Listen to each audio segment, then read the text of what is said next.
Bonjour à tous et bienvenue sur ma chaîne. Je m'appelle Claudia Stéphane et je suis hypnopraticienne. Aujourd'hui, on est le 13 janvier. C'est le jour de l'hypersensibilité et je tiens à vous souhaiter bonne fête. Je vous fais un énorme câlin à tous. Aujourd'hui, plus que jamais, c'est le moment de prendre conscience de la beauté de votre nature profonde et d'être fier de qui vous êtes.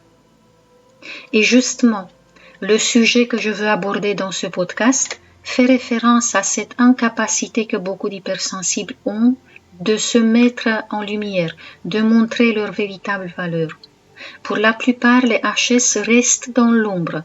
Ils sont discrets, ils ne cherchent pas à se distinguer et à se mettre sous les feux des projecteurs. Mais qu'est-ce qui fait que des personnes douées qui ont une grande richesse intérieure à partager n'ont pas le succès qu'elles méritent? Car c'est vraiment dommage. Et si je vous disais que vous avez la possibilité dès aujourd'hui de vous montrer sous votre meilleur jour et obtenir des meilleurs résultats en tout, vous me croirez?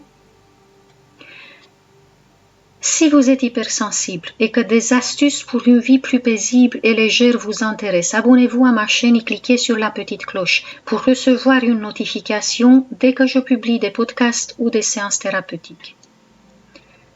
Alors, beaucoup de HS et de surdoués sont dotés d'une riche personnalité. Ils ont un charisme bien à eux, une intelligence vive. Et pourtant, dans beaucoup de situations, presque rien de tout cela ne se voit. Surtout si vous êtes face à des personnes que vous rencontrez pour la première fois ou qui ont de l'autorité. Et c'est frustrant de voir que vous n'arrivez pas à rester imperturbable et à donner tout de vous-même face aux autres.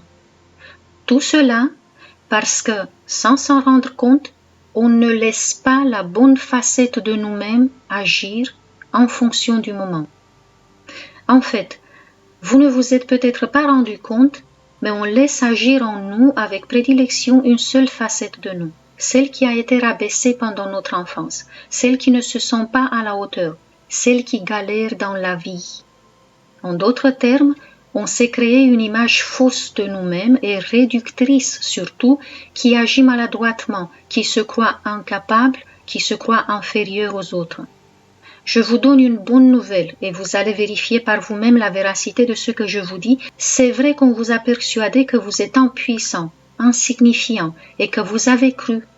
La vérité est que vous avez en vous, comme le diamant, des multiples facettes de potentialité. Je m'explique. On a en nous toutes les ressources dont on a besoin pour faire face à toutes les situations possibles, et même des facettes de génie qui peuvent créer l'inconcevable. Si elles restent à l'état latent, c'est uniquement parce qu'on ne croit pas qu'elles existent. Notre croyance les dissimule. Si vous n'avez pas remarqué ces différentes facettes en vous jusqu'ici, je vous invite à vous rappeler la dernière situation où vous avez parlé à une personne d'autorité, imposante, intimidante. Vous y êtes? En vous rappelant de cela, votre corps suit inconsciemment la pensée. Vous vous êtes peut-être recroquevillé un peu, vous vous sentez peut-être affaibli.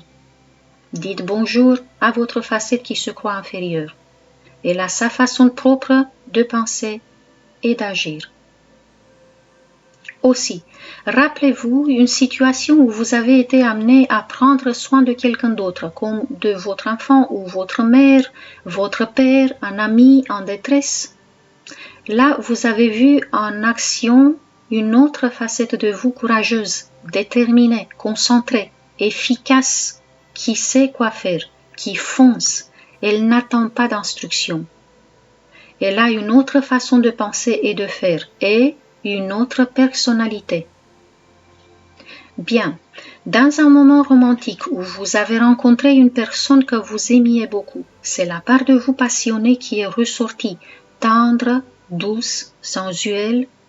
Cherchez un beau souvenir afin de l'identifier. Ou peut-être connaissez-vous très bien cette part de vous?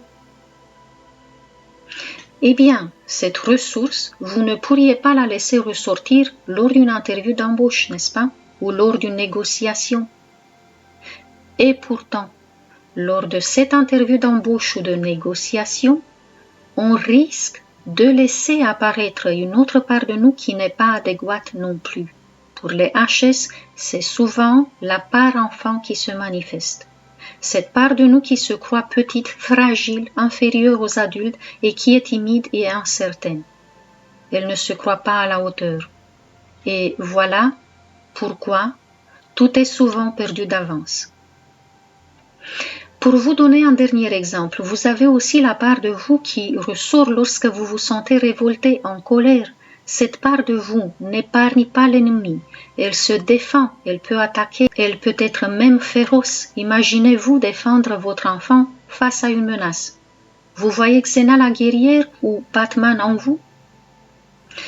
Dans un moment de calme, vous pouvez rechercher ces parts de vous, les identifier, les écouter. Conscientisez que vous en avez beaucoup d'autres dont vous êtes conscient ou pas.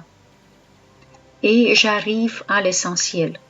Ce dont on a besoin est d'apprendre ce qu'on n'a jamais appris, ni de nos parents, ni à l'école, ni ailleurs. C'est à se programmer. Comment faire? Eh bien, il faut juste montrer à notre inconscient, avant chaque moment important, quelle facette de nous-mêmes on veut employer. Pensez avant une interview d'embauche, parce qu'on a pris cet exemple, à la facette de vous professeur ou la facette de vous expert dans votre domaine. Et faites-la ressortir juste avant. Elle va avoir une démarche sûre, va expliquer avec clarté et force son point de vue et sera à la hauteur de ceux qui l'écoutent. Lors d'une rencontre amoureuse, ressortez la part de vous tendre, affectueuse, mais celle désinvolte et tranchante aussi, et l'autre saura vous respecter. Et en face de vos parents autoritaires, vous pouvez ressortir la facette en vous adulte, qui a du respect, mais de l'assurance aussi. Dites-moi en commentaire si cela est clair pour vous et si vous avez testé. Quant à la facette enfant en vous, elle peut aussi ressortir, mais lorsque vous jouez avec vos enfants par exemple, ou quand des moments de réjouissance, d'amusement se présentent, car ce n'est pas à l'enfant en nous de résoudre nos problèmes d'adultes. Vous vous êtes privé de votre trésor jusqu'ici. Pourquoi ne pas utiliser les capacités que vous en avez à partir de maintenant? Cela vous appartient. Allez à la découverte de vous-même, de votre diamant multifacette intérieur et enjolivez votre vie.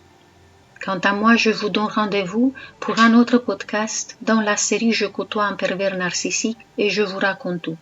D'ici là, je vous embrasse tous très fort. Prenez soin de vous.